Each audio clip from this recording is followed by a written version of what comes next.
Hello friends, स्वागत करती हूँ आपका सितंबर शिल्पी होम साइंस क्लासेस में। आज की क्लास में हम लोग पढ़ेंगे होम साइंस के कुछ इम्पोर्टेंट क्वेश्चन।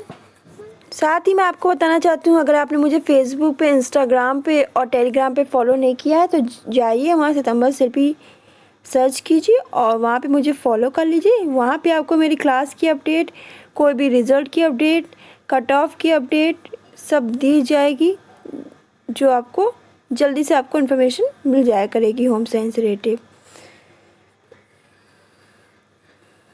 आज हम लोग कार्बोहाइड्रेट के कुछ इंपॉर्टेंट क्वेश्चन करेंगे जो आपके प्रीवियस ईयर पेपर में पूछे गए हैं। तो देख लेते हैं। ये क्वेश्चन मोस्ट इम्पॉर्टेंट है। कार्बोहाइड्रेट है, प्रोटीन है, विटामिन है। यहाँ से तो चाहे आपका कोई भी पेपर हो, कोई भी होम साइंस का कोई भी टीचिंग एग्ज़ाम हो, चाहे TGT, PGT, नेट, JRF, यहाँ से क्वेश्चन आते ही हैं।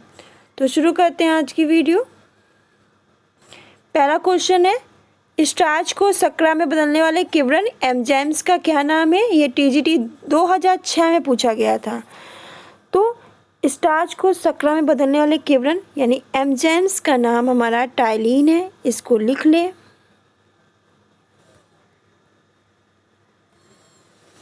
क्या होता है जो मुख के द्वारा, जो मुंह है, जो मुख है, मुख के द्वारा क्या होता है? भोजन के पाचन में जो लार है वो क्या करती है? योगदान देती है, अपना इम्पोर्टेंट योगदान देती है। तो मुख के द्वारा भोजन के पाचन में जो लार है वो अपना क्या इम्पोर्टेंट योगदान देती है। और क्या होता है, जो लार में जो विद्यमान खमीर होता है,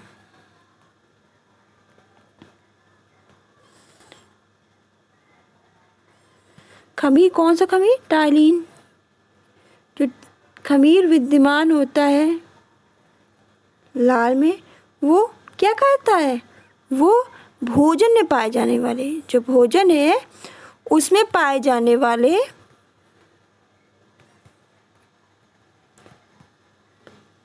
श्वेतसार के पाचन में योगदान देता है। श्वेतसार के पाचन में क्या करता है? योगदान देता है। इससे क्या होता है? इससे श्वेतसार के पाचन जो क्रिया होती है, जो श्वेतसार के पाचन की जो क्रिया होती है वो सही ढंग से, सुचारू रूप से और शीघ्र हो जाती है। और एक और बात बता दूं, जो वसा है, वसा आदि के पोषक तत्वों के तुलना में, इस बात को ध्यान रखिएगा, जो वसा है, वसा आदि के पोषक तत्वों की तुलना में जो कार्बोहाइड्रेट है, कार्बोहाइड्रेट का पाचन जल्दी होता है। इस बात को याद कर लीजिए, कार्बोहाइड्रेट का पाचन जल्दी होता है। तो पूछ सकता है कि वसा की तुलना में, जो वसा की आदि की तुलना में कौन से पोषक तत्व की पाचन जल्दी होता है? तो कार्बोहाइड्रेट का। साथ क्वेश्चन पूछ दे तो मैंने क्या बता दूं। नेक्स्ट है, मनुष्य 10 कैलोरी ऊर्जा प्राप्त करता है। TGT 2009 में पूछा गया था। मनुष्य 10 कैलोरी ऊर्जा प्राप्त करता है, तो ये कब पूछा गया था? TGT 2009 में। तो मनुष्य 10 कैलोरी ऊर्जा प्राप्त करता है किससे?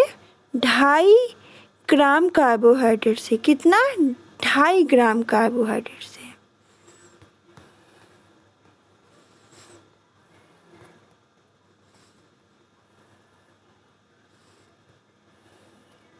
इसको लिख लीजिए।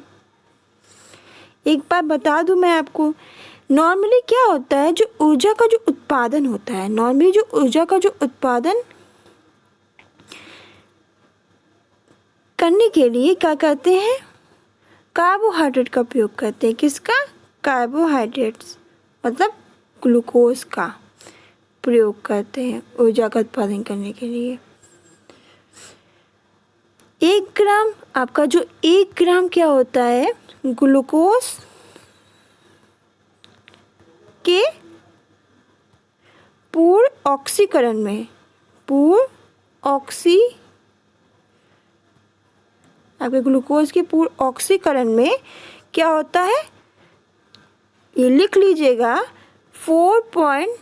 ग्लूकोज की पूर्ण ऑक्सीकरण से 4.2 किलो कैलोरी ऊर्जा प्राप्त होती है। 4.2 किलो कैलोरी लिख लीजिए। 1 ग्राम ग्लूकोज के पूर्ण ऑक्सीकरण से 4.2 किलो कैलोरी ऊर्जा प्राप्त होती है, लिख लीजिए। और एक और बात बता दूं, जो कोशिकाएं हैं,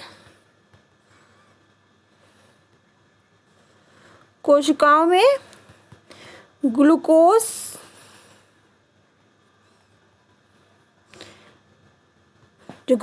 के ऑक्सीकरण से ऊर्जा की मुक्ति होती है। ग्लूकोज के जो ऑक्सीकरण से किसकी मुक्ति होती है?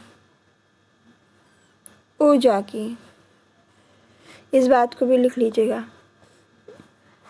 अब नेक्स्ट क्वेश्चन में बढ़ते हैं। सभी प्रकार की शर्करा का सरलतम रूप क्या है? टीजीटी 2009 में पूछा गया था। सभी प्रकार की शर्करा का सरलतम रूप क्या है? यह आपका टीजीटी 2009 में पूछा गया था। तो देख लेते हैं, जो सभी प्रकार की शर्करा का सरलतम रूप क्या है। जल्दी से बताइए आप, फिर मैं बताती हूँ। सभी प्रकार की शर्करा का सरलतम रूप आपका ग्लूकोज है। क्या है?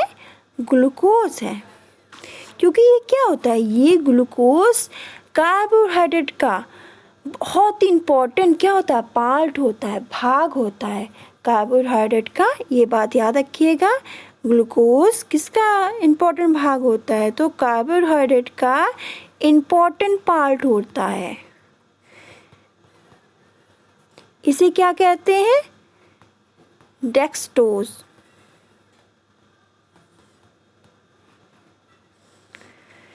इसे डेक्सटोज भी कहते हैं। साथ ही मैं आपको बताना चाहती हूँ कि क्या होता है, ये क्या करता है, रक्त द्वारा अवशोषित होके क्या करता है, जो रक्त है, रक्त के द्वारा अवशोषित होके शरीर को शीघ्र क्या करता है, ऊर्जा प्रदान करता है। रक्त के द्वारा अवशोषित होकर शरीर को ऊर्जा प्रदान करता है। साथ ही एक बात और बता दूं कि नॉर्मली देखा है कि मानव के 100 मिलीलीटर रक्त में, मानव के 100 मिलीलीटर रक्त में, इस बात को लिख लीजिए, ग्लूकोज की जो मात्रा होती है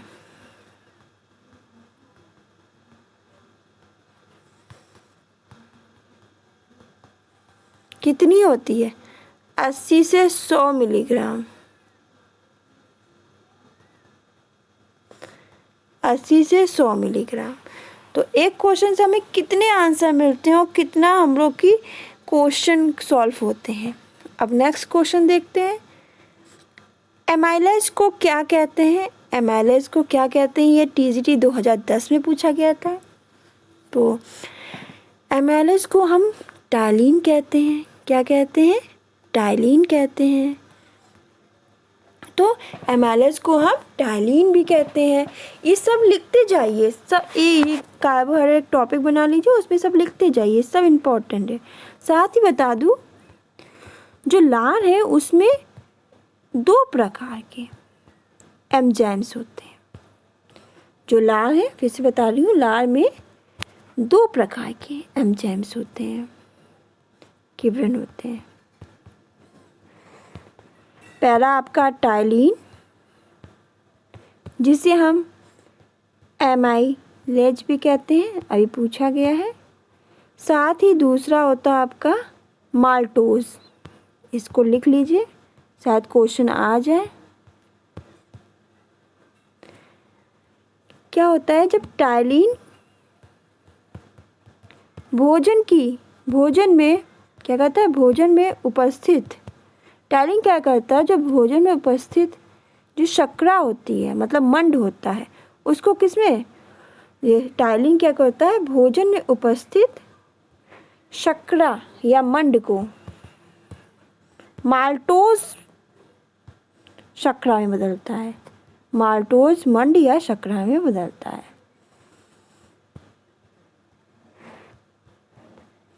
में चेंज करता है। अब चलिए नेक्स्ट क्वेश्चन देख लेते हैं।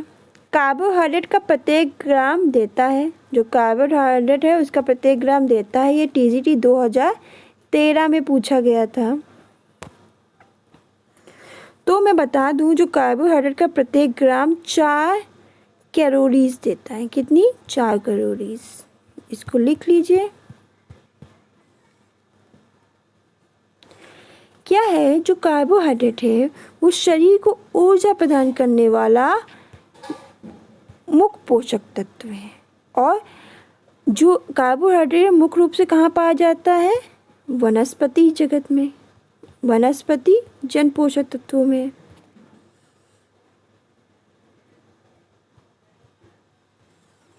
जैसे आपका खजूर हो गया, अंगूर हो गया, किशमिश हो गई,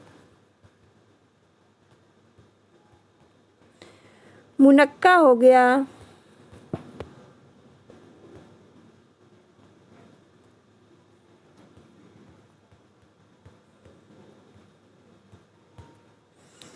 खुमानी हो गया,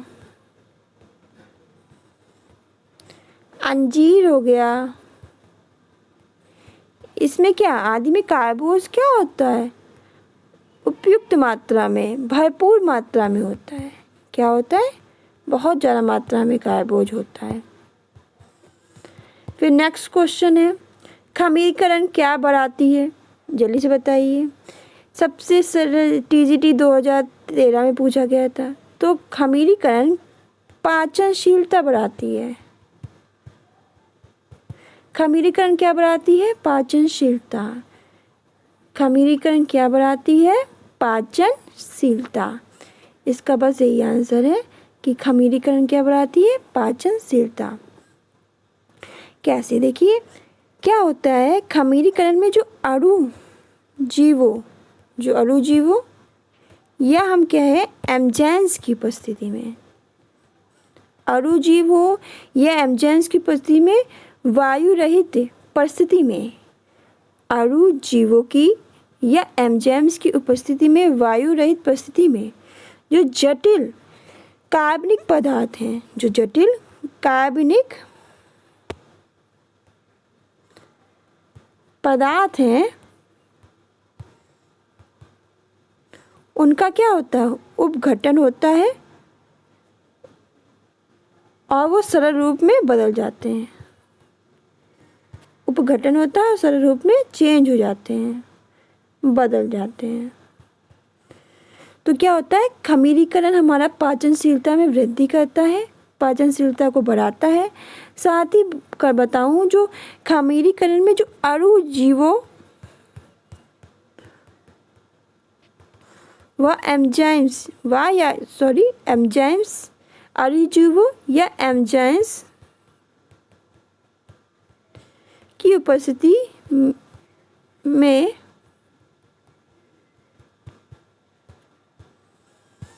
वायु रहित परिस्थिति, जो वायु रहित परिस्थिति होती है, वायु रहित परिस्थिति में जटिल जो कार्बनिक पदार्थों को, जटिल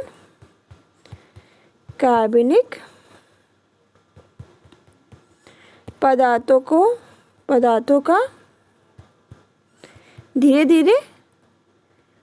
धीरे क्या उपघटन होकर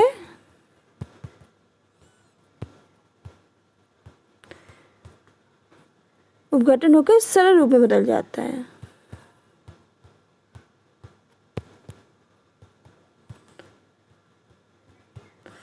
तो ये था आज की इम्पोर्टेंट क्वेश्चन। वीडियो अच्छा लगे तो इसे लाइक करें, शेयर करें, चैनल को सब्सक्राइब करना बिल्कुल ना भूलें, जिससे आपको मेरी क्लास की नोटिफिकेशन मिल जाया करेगी। आज के लिए बस इतना ही, मिलते हैं नेक्स्ट वीडियो में। धन्यवाद।